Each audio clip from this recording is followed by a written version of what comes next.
അനസൂയ സെൻഗുപ്ത. ഈ മാപ്രകളുടെ ഒരു പ്രശ്നം എന്താണെന്നറിയാമോ? ഇവറ്റുകൾക്ക് കറക്റ്റ് കൃത്യമായി ആരായിരുന്നു ഒരു പേരുകാരെ കിട്ടി അവർ രണ്ടുപേരുടെ ലിങ്ക് ചെയ്തിട്ട് അങ്ങോട്ട് അവതരിപ്പിക്കണം. ഇപ്പൊ കാൻ ഫെസ്റ്റിവൽ, അതിനകത്ത് ഇന്ത്യയുടെ പേര് പ്രകാശം പരത്തിയ ഒരു നടി, അതായത് അവർക്ക് മികച്ച നടിക്കുള്ള അവാർഡ് കിട്ടിയിട്ടുണ്ട്, അനസൂയ സെൻഗുപ്ത. ഒരു ആക്ടിവിസ്റ്റ് ഉണ്ട്, പുള്ളിക്കാരത്തിൻ്റെ പേരും അനസൂയ സെൻഗുപ്തയാണ്. ഈക്വലാണ് കേട്ടോ രണ്ടുപേരും. ഈ സമൂഹത്തിൽ പാർശ്വവൽക്കരിക്കപ്പെട്ട നമ്മുടെ വിഭാഗമുണ്ടല്ലോ, പെൺകുട്ടികൾ. ഈ അപരവൽക്കരണം വേറെ, പാർശ്വവൽക്കരണം വേറെ. പാർശ്വവൽക്കരണം ഏർപ്പെട്ട പെൺകുട്ടികളെന്ന് തന്നെ പറയാം, അല്ലെങ്കിൽ സ്ത്രീകളെന്ന് തന്നെ പറയാം. അവരുടെ സംരക്ഷണം, അല്ലെങ്കിൽ അവർക്ക് വേണ്ടി അവരെ പ്രതിനിധീകരിച്ചുകൊണ്ട് അവർക്ക് വേണ്ടി സംസാരിക്കുന്ന ആക്ടിവിസ്റ്റാണ് അനസൂയ സെൻഗുപ്ത. സെയിം നടിയും ഇത് തന്നെയാണ് പറയുന്നത്. അവരും സെയിം പാർശ്വവൽക്കരിക്കപ്പെട്ട സമൂഹത്തിന് വേണ്ടി നിൽക്കുന്ന ആൾ തന്നെയാണ്. ഈ രണ്ടുപേരെയും കൂടെ ലിങ്ക് ചെയ്തിട്ട് ഇവറ്റുകൾ കൊടുത്തിരിക്കുന്ന വാർത്ത കണ്ടപ്പം അതിൻ്റെ വൈരുദ്ധ്യം ഒന്ന് കാണിക്കണമെന്ന് തോന്നി. അനസൂയ സെൻഗുപ്ത എന്ന പേരിൽ അറിയപ്പെടുന്ന ആക്ടിവിസ്റ്റിന്റെ ചരിത്രം എടുത്ത് അനസൂയ സെൻഗുപ്ത എന്നറിയപ്പെടുന്ന സിനിമാ നടിയുടെ പേർക്ക് ചേർത്ത് വെച്ചുകൊണ്ട് മാപ്രകൾ കാണിക്കുന്ന പേക്കൂത്താണ് ഞാൻ നിങ്ങളെ ചൂണ്ടിക്കാണിക്കുന്നത്. ആക്ച്വലി ഈ മാപ്രകൾക്ക് പണ്ടേനെ വട്ടാണ്. ഇപ്പോൾ റീസെൻ്റ്ലി നടന്ന മറ്റൊരു വിഷയത്തിലും ഇതേ സെയിം മിസ്റ്റേക്ക് അവർ ചെയ്തിട്ടുണ്ടായിരുന്നു. അതായത് കലാമണ്ഡലം സത്യഭാമ നല്ലൊരു നർത്തകിയാണ്, അത്യാവശ്യം മെഡൽസും അവാർഡും ഒക്കെ കിട്ടിയ ഒരു ഗ്രേറ്റ് ആർട്ടിസ്റ്റാണ്. പക്ഷേ ഒരു കറുപ്പ് റിലേറ്റഡ് ആയിട്ടുള്ള ഒരു അലിഗേഷൻ വന്നില്ലേ, ആ സത്യഭാമയല്ല മറ്റേ സത്യഭാമ. അവരൊരു ഗ്രേറ്റ് ആർട്ടിസ്റ്റാണ്. ആൻഡ് അവർ നമുക്ക് അക്ഷരം തെറ്റാതെ ആർട്ടിസ്റ്റ് എന്ന് തന്നെ പറയാം. ഈ രീതിയിലുള്ള വിവേചനവും വിഭാഗീയതയൊന്നും അവരവരുടെ ചരിത്രത്തിലോ അവരുടെ കഥകളിലോ അല്ലെങ്കിൽ അവരുടെ സ്വഭാവത്തിലോ അല്ലെങ്കിൽ അവരുടെ ലൈഫ് ഹിസ്റ്ററിയിലോ ഇല്ലാത്ത ഒരു സാധനം അവരുടെ പേരിലേക്ക് അവരുടെ ചരിത്ര വിഷയങ്ങളൊക്കെ എടുത്തു വെച്ച് ഈ സത്യഭാമയെ ബൂസ്റ്റപ്പ് ചെയ്യുന്ന ഒരു രീതി നമ്മൾ കണ്ടിരുന്നു. ഈ സത്യഭാമയ്ക്ക് പറയാനായി എടുത്തു പറയത്തക്ക അവാർഡോ കാര്യങ്ങളോ ഒന്നും കിട്ടിയിട്ടില്ല. അതൊരു ചവറ് കേസാണ്. പക്ഷേ പേരുകളുടെ സാമ്യത കൊണ്ട് ആ സത്യഭാമയെ നമ്മൾ ഈ സത്യഭാമയെ തെറ്റിദ്ധരിക്കുമ്പോൾ ആ സത്യഭാമയുടെ ഫോട്ടോ ഉൾപ്പെടെ കൊണ്ടുവന്ന് പലരും അതൊരു എക്സ്പ്ലനേഷൻ തരുന്നൊരു രീതിയിലേക്ക്, ലെവലിലേക്ക് താന്നു വന്നിട്ടുണ്ടായിരുന്നു. അത് പാടില്ല എന്നുള്ളത് കൊണ്ടാണ് ഇങ്ങനെ ഒരെണ്ണം പറയുന്നത്. അതിൻ്റെ കൂടെ ഈ രണ്ട് വ്യക്തിത്വങ്ങളെയും കുറിച്ച് നിങ്ങൾക്കൊന്നൊരു ഇൻട്രോഡ് തരാൻ തോന്നി. എല്ലാവർക്കും ഇത് ഇഷ്ടമാകുമോ ഇല്ലെന്ന് എനിക്കറിയത്തില്ല. ഞാൻ എൻ്റെ ഒരു സുഹൃത്തിനെ ഇന്ന് മീറ്റ് ചെയ്യുകയുണ്ടായി. ആക്ച്വലി പുറത്തു നിന്ന് നോക്കുന്നവർക്കൊക്കെ ഭയങ്കര സന്തോഷമുള്ള ലൈഫാണത്.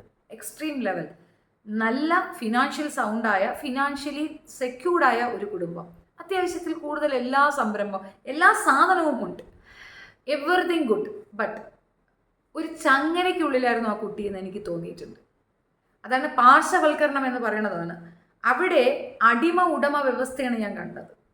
ഈ വ്യവസ്ഥ മെജോറിറ്റി നമ്മളുടെ ഇന്ത്യയിലെന്നല്ല ലോകത്തുള്ള എല്ലാ പെണ്ണുങ്ങളും ഇത് അനുഭവിക്കുന്നുണ്ട്. അങ്ങനെ ഒരു അവസ്ഥ ഉണ്ട് എന്ന് തിരിച്ചറിഞ്ഞ് 1995 ഹിലാരി ക്ലിൻ്റൻ്റെ കയ്യിലേക്ക് ഒരു കവിത പോകുന്നുണ്ട്. ഈ കവിത എഴുതിയതാരാണെന്നറിയാം? ഈ പറയുന്ന അനസൂയ സെൻഗുപ്തയാണ്. പുള്ളിക്കാരത്തി എഴുതിയ കവിത എന്താണെന്നറിയാമോ? ആ കവിതയാണ് ഹൈലൈറ്റ്. അതൊന്ന് വായിക്കാം. Too many women in too many countries speak the same language of silence. കവിതയുടെ പേര് സൈലൻസ് എന്നാണ്. വളരെയധികം രാജ്യങ്ങളിൽ നിരവധി സ്ത്രീകൾ നിശബ്ദതയുടെ ഒരേ ഭാഷ സംസാരിക്കുന്നു. സൈലൻസ് ആണ് അവിടെ. സൈലൻസ് ഇന്ത്യയുടെ അല്ലെങ്കിൽ അങ്ങനെ ആക്കിയെടുക്കും. നല്ലൊരു കുടുംബ ബന്ധത്തിന്, മറ്റുള്ളവരുടെ സമത്വത്തിന്, അല്ലെങ്കിൽ മറ്റുള്ളവരുടെ സുരക്ഷിതത്വത്തിന്, സന്തോഷത്തിന് നമ്മുടെ സന്തോഷം നമ്മൾ സാക്രിഫൈസ് ചെയ്യുന്നു. ഇൻഡിപെൻഡൻ്റായ ഒരു വിമൺ ഒരു കാരണവശാലും അടിമത്വം അംഗീകരിക്കത്തില്ല. ധാർഷ്ട്യമുണ്ടാകും, അഹങ്കാരമുണ്ടാകും. അവർ സെൽഫ് റെസ്പെക്റ്റ് ഉള്ളവരാണ്. അവരിങ്ങനെ ഒരു അടിമത്തത്തിന് പോയി നിന്നു കൊടുക്കത്തില്ല. ശരിയല്ലേ? പാർശ്വവൽക്കരണം എന്താണെന്ന് കൃത്യമായി ബോധ്യമുള്ള സ്ത്രീകൾ ഇൻഡിപെൻഡൻ്റ് ആകും. അവർ അവരുടെ സ്വാതന്ത്ര്യം നേടിയെടുക്കുക തന്നെ. അത്തരം സ്വാതന്ത്ര്യമില്ലായ്മയിൽ കൂടെ നമ്മൾക്ക് സ്വസ്ഥമായി ജീവിക്കാൻ പറ്റുമെങ്കിൽ ആ സ്വസ്ഥതയേക്കാൾ ഉപരി സന്തോഷം നിറഞ്ഞ അടിമത്വമില്ലാത്ത ആ സ്വാതന്ത്ര്യമല്ലേ നല്ലത്? ഞാൻ പറയണത് നിങ്ങൾക്ക് മനസ്സിലാകത്തില്ല. എന്നെ മനസ്സിലാകുന്ന കുറച്ച് പേരേ ഉണ്ടാവുള്ളൂ. ഒരു പക്ഷേ അവരൊക്കെ അറഗൻറ്റ് പീപ്പിൾ ആയിരിക്കാം, same like me. Okay, anyway, ഈ വിഷയം ഞാൻ പറയാൻ കാരണം ഈ പറയുന്ന അനസൂയ സെൻഗുപ്തയുടെ ആക്ടിവിസ്റ്റായ അനസൂയ സെൻഗുപ്ത ഡൽഹി യൂണിവേഴ്സിറ്റിയിൽ ഒരു കവിത എഴുതി വെച്ചിട്ടുണ്ടായിരുന്നു. 1995 ഹിലാരി ക്ലിൻ്റൺ ആദ്യം പ്രഥമ വനിതയായിട്ട് ഇലക്ട് ചെയ്ത സമയത്ത് അവർ നാട്ടിലേക്ക് വരും. നമ്മുടെ നാട്ടിൽ വരുമ്പോൾ ഈ ഒരു കവിത കണ്ട് അട്രാക്റ്റ് ആവുകയും ഇതിനെ എടുത്തുകൊണ്ട് പോവുകയും അവരുടെ ആത്മകഥ, ആട്ടോബയോഗ്രഫിയിൽ ഈ ഒരു വിഷയം പ്രതിപാദിക്കുക, അതിനുവേണ്ടി ഒരു അധ്യായം തന്നെ ക്രിയേറ്റ് ചെയ്ത് അതിനകത്ത് ഇവർ ഈ വിഷയം പറയുകയും ചെയ്തിട്ടുണ്ടായിരുന്നു. അത്രത്തോളം ആ ബുക്കൊക്കെ ഭയങ്കരമായിട്ട് വിറ്റഴിയപ്പെട്ടതാണ്. 40,000 കോപ്പിയൊക്കെ ഒറ്റ ദിവസം കൊണ്ട് വിറ്റഴിയപ്പെട്ടതാണ്. അതിന് മെയിനായിട്ട് അവർ ഉദ്ദേശിച്ച അല്ലെങ്കിൽ അവർ പ്രതിപാദിച്ച ഈ ഒരു കവിത കാരണമായി എന്ന് ഞാൻ പറയും. ബാക്കിയാർ പറഞ്ഞില്ലെങ്കിൽ ഞാൻ പറയും. അപ്പോൾ അത്രത്തോളം ഫേവറായിട്ടുണ്ടായിരുന്ന ഒരു സംഗതിയെ എഴുതിയ വ്യക്തിയാണ് ഞാൻ പറഞ്ഞ അനസൂയ സെൻഗുപ്ത. അവർ ആക്ടിവിസ്റ്റാണ്.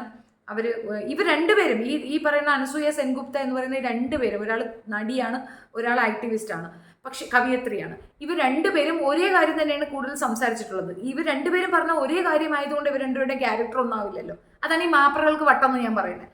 കൃത്യമായി പഠിക്കാതെ, കാര്യം മനസ്സിലാക്കാതെ രണ്ടുപേരും, ഇപ്പോൾ ഷെഫീന എന്നൊരു വ്യക്തിയുണ്ട്, മറ്റൊരു ഷെഫീന ഉണ്ടെങ്കിൽ അവരുടെ ലൈഫ് എൻ്റെ ഹിസ്റ്ററിയിൽ ആഡ് ചെയ്താൽ ഉണ്ടാകുന്ന ഒരു വിഷമമാണ് ഞാൻ പറഞ്ഞത്. രണ്ട് വ്യക്തികളും ജീവിച്ചിരിക്കുന്നവരാണ്, മരിച്ചവരുമില്ല. അപ്പോൾ അവർക്കിത് കേൾക്കുമ്പോൾ ഉണ്ടാകുന്ന ഒരു മനപ്രയാസം മനസ്സിലാക്കാം.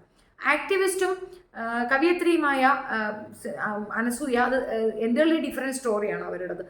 ഈ പുള്ളിക്കാരത്തിയുടെ എൻ്റർലി ഡിഫറെൻറ്റ് സ്റ്റോറിയാണ്. ഇവർ അപ്പൻ്റെ പ്രൊഡക്ഷൻ യൂണിറ്റിൽ അങ്ങനെ വർക്ക് ചെയ്ത് നടക്കുന്ന സമയത്താണ് ഇങ്ങനെയൊരു ഓപ്പർച്യൂണിറ്റി വരുന്നത്. സഹനടിയായിട്ടാണ് ആദ്യം കയറുന്നത്. പിന്നീട് അവർക്ക് ഡിപ്രഷൻ ഉണ്ടാവുകയും അവർക്ക് ഒരുപാട് കാലം അങ്ങനെ ഒതുങ്ങിക്കൂടേണ്ട ഒരു അവസ്ഥ വരികയും പിന്നെ ഇതൊക്കെ കഴിഞ്ഞിട്ട് ഒരു ഗോവയിലേക്ക് വരികയും ബോംബെയിലേക്ക് വരികയും ഗോവയിലേക്ക് വരികയും ഒക്കെ ചെയ്ത് അവിടെ നിന്നൊക്കെയാണ് അവർ ഈ ഫിലിമിലേക്ക് ഇതായി വന്നത്. പിന്നെ സോഷ്യൽ മീഡിയ ത്രൂ ആണല്ലോ ഇപ്പോൾ ആളുകളെയൊക്കെ സെലക്ട് ചെയ്യുന്നത്. അങ്ങനെ തന്നെയാണ് അവരെ സെലക്ട് ചെയ്തിട്ടുണ്ടായിരുന്നത്.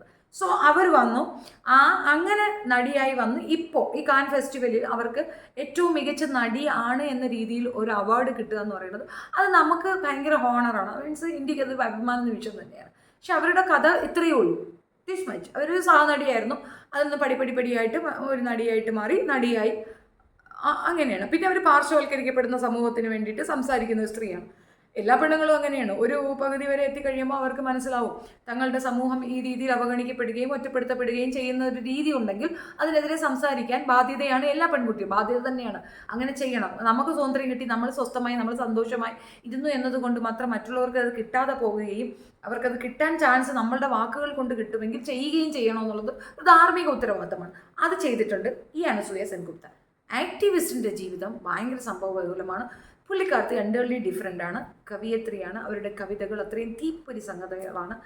രണ്ടുപേരും ഒരേ വർഷം ജനിച്ചു, ഒരേ പേര്, അത്ര ഒരു സിമിലാരിറ്റി മാത്രമേ ഉള്ളൂ. പക്ഷേ ഈ സിമിലാരിറ്റിയെ ബൂസ്റ്റപ്പ് ചെയ്തുകൊണ്ട് മാപ്രകൾ നടത്തുന്ന ഈ ഒരു കൊട്ടുഘോഷയാത്ര കാണുമ്പോഴാണ് യഥാർത്ഥത്തിൽ ഇവിടെ ആര് മാധ്യമ പ്രവർത്തകയാകാം എന്നുള്ളൊരു ടേം മാറ്റണമെന്ന് ഞാൻ പറയുന്നത്. കൃത്യമായ ചരിത്ര പഠനങ്ങളോ വായനകളോ കൃത്യമായ അവലോകനങ്ങളോ ഇല്ലാതെ എടുത്തോ പിടിച്ചോ എന്ന് പറഞ്ഞിട്ട് ഒരാളെ കൊണ്ടുവന്ന് വെക്കുമ്പോൾ നഷ്ടപ്പെടുന്നത് ഏറ്റവും നല്ല വ്യക്തിത്വത്തിൽ നിൽക്കുന്ന, ഇവരുടെ കാര്യമല്ല, ഞാൻ സത്യഭാമയുടെ കാര്യം പറയുന്നത്, ഏറ്റവും നല്ല വ്യക്തിത്വത്തിൽ നിന്ന, പ്രസിദ്ധിയിൽ നിന്ന ഒരു ആർട്ടിസ്റ്റിനെ കുപ്രസിദ്ധിയിൽ നിന്നൊരു ആർട്ടിസ്റ്റിൻ്റെ പേരുമായി ലിങ്ക് ചെയ്ത് നാണം കെടുത്തുന്നത് പോലെയാണ്. ഇത് സെയിം തിങ് തന്നെയാണ് ഇവിടെ. ഈ അനസൂയ സെൻഗുപ്ത എന്ന് പറയുന്ന നാടി അവരുടെ ലൈഫിൽ അത്ര വലിയ അച്ചീവ്മെൻറ്റ്സ് ഒന്നും ഉണ്ടായ ആളല്ല. അച്ചീവ്മെൻ്റ് എന്ന് പറയുമ്പോൾ കാൻ ഫെസ്റ്റിവൽ അവർക്ക് കിട്ടിയത് വലിയൊരു അച്ചീവ്മെൻറ്റ് തന്നെയാണ്. That is the main thing. അത് നമുക്ക് കിട്ടിയുള്ളൂ. പക്ഷേ ബാക്ക് സ്റ്റോറി എടുക്കുമ്പോൾ ഒരുപാട് കാര്യങ്ങളില്ല. ആ സ്റ്റോറി ഫില്ല് ചെയ്യാൻ വേണ്ടിയിട്ട് ആക്ടിവിസ്റ്റ് അനസൂയയുടെ സ്റ്റോറി എടുത്ത് ഇതിനകത്ത് ഫില്ല് ചെയ്യുന്നത് ആക്ടിവിസ്റ്റ് അനസൂയയെ ഇൻസൾട്ട് ചെയ്യുന്നതിന് പോലെയാണ്. കാരണം അവർക്ക് അവരുടേതായ കരിയറുണ്ട്. ആ ഒരു സാധനം അവരുടെ പേരിൽ കൂടെ അറിയപ്പെടാനായിരിക്കും അവർ ആഗ്രഹിക്കുന്നത്, അല്ലേ? അപ്പോൾ അത് മിക്സ് ചെയ്തത് വളരെ ബോറായിപ്പോയി. അതൊന്ന് ചൂണ്ടിക്കാണിച്ചു എന്നേ ഉള്ളൂ. നമുക്ക് അനസൂയ സെൻഗുപ്ത ആക്ടിവിസ്റ്റിൻ്റെ ലൈഫ് ഒരു ചെറിയ എക്സ്പ്ലനേഷൻ തരാം. പാർശ്വവൽക്കരിക്കപ്പെട്ട ജനവിഭാഗങ്ങൾക്ക് വിജ്ഞാന സൗകര്യങ്ങൾ നിഷേധിക്കുന്നതിനെ പറ്റി ഉയർത്തിക്കാട്ടി അക്കാലത്ത് പ്രചാരണം തുടങ്ങിയ അനസൂയ സെൻഗുപ്ത ഒരുപാട് പ്രശസ്തയായിരുന്നു കേട്ടോ. കർണാടകയിലെ പോലീസിനെ കുറിച്ചുള്ള ഗവേഷണ പ്രബന്ധത്തിൽ പോലീസിൽ എങ്ങനെയാണ് ജാതീയത പ്രവർത്തിക്കുന്നത് വിശകലനം നടത്തിയ ഫെമിനിസ്റ്റ് അക്കാലത്ത് കവിതകളും എഴുതിയിരുന്നു. ഹിലാരി ക്ലിൻ്റനെ ആകർഷിച്ച സൈലൻസ് എന്ന കവിതയിലെ വരികൾ തന്നെ അവരുടെ സ്ത്രീപക്ഷ നിലപാടിനെ സാധൂകരിക്കുന്നതാണ്. ഹിലാരി ക്ലിൻ്റൺ ഇന്ത്യയിലും ചൈനയിലെ ബീജിംഗ് സമ്മേളനത്തിൽ പങ്കെടുത്തപ്പോൾ പരാമർശിച്ചത് ഈ കവിതയാണ്. അത് ഞാൻ നേരത്തെ പറഞ്ഞല്ലോ. 2003 പ്രസിദ്ധീകരിച്ച ഹിലാരി ക്ലിൻ്റൻ്റെ ആത്മകഥയിലെ ഒരു അധ്യായം തന്നെ ഈ കവിതയിൽ നിന്നുള്ള പ്രചോദനമാണ്.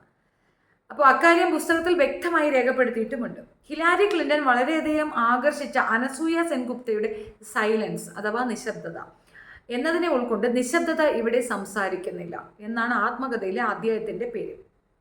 എഴുത്തിന് പുറമെ അനസൂയ ഇപ്പോൾ സ്ത്രീകളുടെ അവകാശങ്ങൾക്കായി ലോകമറിയുന്ന ഒരു പ്രവർത്തക കൂടിയാണ്.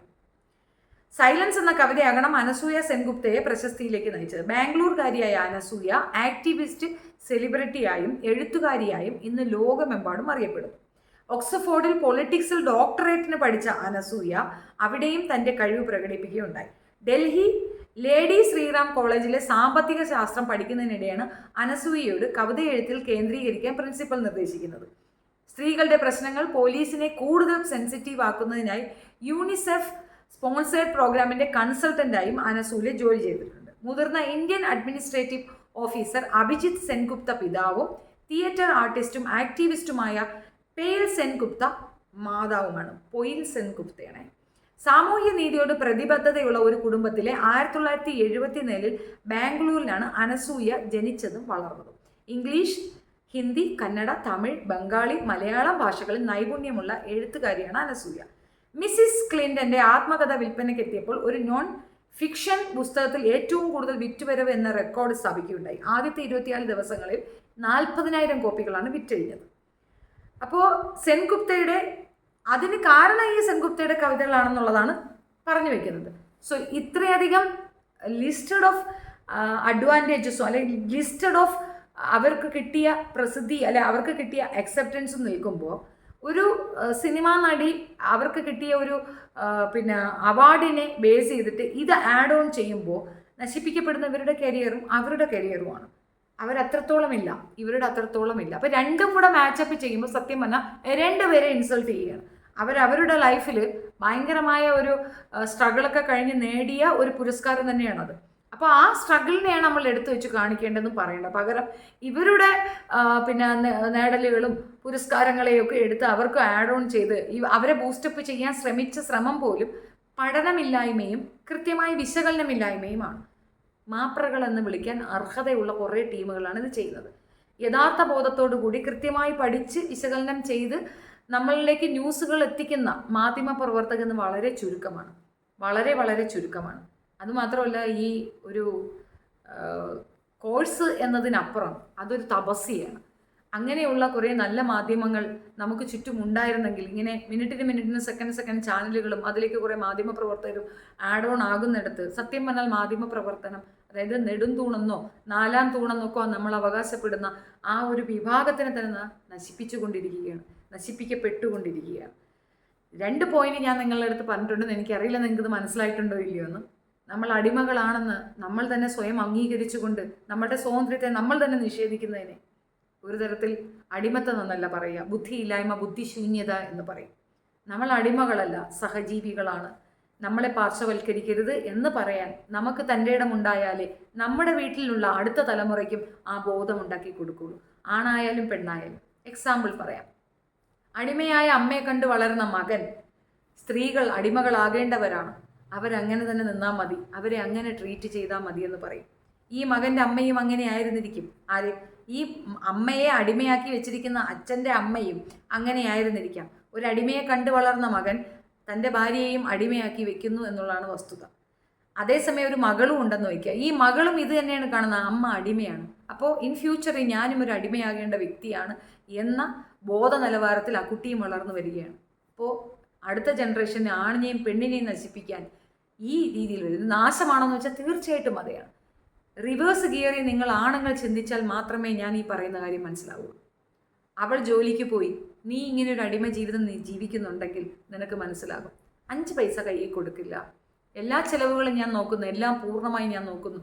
ഒരു രീതിയിലുള്ള സ്വാതന്ത്ര്യവും കൊടുക്കാതെ സ്നേഹം കൊടുത്താൽ ആ സ്നേഹം അടിമത്തമാണെന്ന് തിരിച്ചറിയാൻ സാധിക്കാത്ത ഓരോ പെണ്ണും ദുർബലയാണ്. അത്തരം ദൗർബല്യങ്ങൾ കൊണ്ടാണ് അടുത്ത സമൂഹം അല്ലെങ്കിൽ അടുത്ത ജനറേഷന് നിങ്ങൾ കൊടുക്കുന്ന മെസ്സേജ് ഞാനൊരു അടിമയാണ്, നീയും അടിമയാകണം, നീ ഒരു അടിമയെ നോക്കേണ്ടവനാകണം എന്നുള്ളതിലുണ്ട്. അപ്പോൾ ഇത് കൃത്യമായി പറഞ്ഞാൽ ആക്ടിവിസമോ അല്ലെങ്കിൽ ഫെമിനിസമോ ഒന്നുമല്ല, ഒരു റിയാലിറ്റിയാണ്. റിയാലിറ്റി പറയുന്നവരെ ആക്ടിവിസ്റ്റ് എന്നോ ഫെമിനിസ്റ്റ് എന്നൊക്കെ പറഞ്ഞ് ഒതുക്കുന്ന സമൂഹത്തിനോട് കൂടുതലൊന്നും പറയാനില്ല. ഏതായാലും നമ്മൾ മാപ്രകളിൽ തുടങ്ങി ആക്ടിവിസ്റ്റിൽ വന്ന് നിന്നു. ഇഷ്ടപ്പെടുകയാണെങ്കിൽ ലൈക്ക് ചെയ്യുക, ഷെയർ ചെയ്ത് കൊടുക്കുക, സബ്സ്ക്രൈബ് ചെയ്ത് കൊടുക്കുക. വളരെ കഠിനമായ കുറച്ച് കാര്യങ്ങൾ ലൈറ്റനായി പറഞ്ഞു എന്ന് തോന്നുകയാണെങ്കിൽ ക്ഷമിക്കുക. ഇനിയൊരു ദിവസം ഡീറ്റെയിൽ ആയിട്ട് നമുക്കൊരു വീഡിയോ ചെയ്യാം ഇതിനെപ്പറ്റി. നിങ്ങളുടെ അഭിപ്രായം കമൻറ്റിൽ രേഖപ്പെടുത്തുക. I do expect that. നിങ്ങളുടെ അഭിപ്രായം കൂടെ അറിഞ്ഞാലേ എനിക്ക് എൻ്റേതായ എന്തെങ്കിലും പോരായ്മകളുണ്ടെങ്കിൽ തിരുത്തി മുന്നോട്ട് കൊണ്ടുവരാൻ പറ്റുള്ളൂ. Thank you.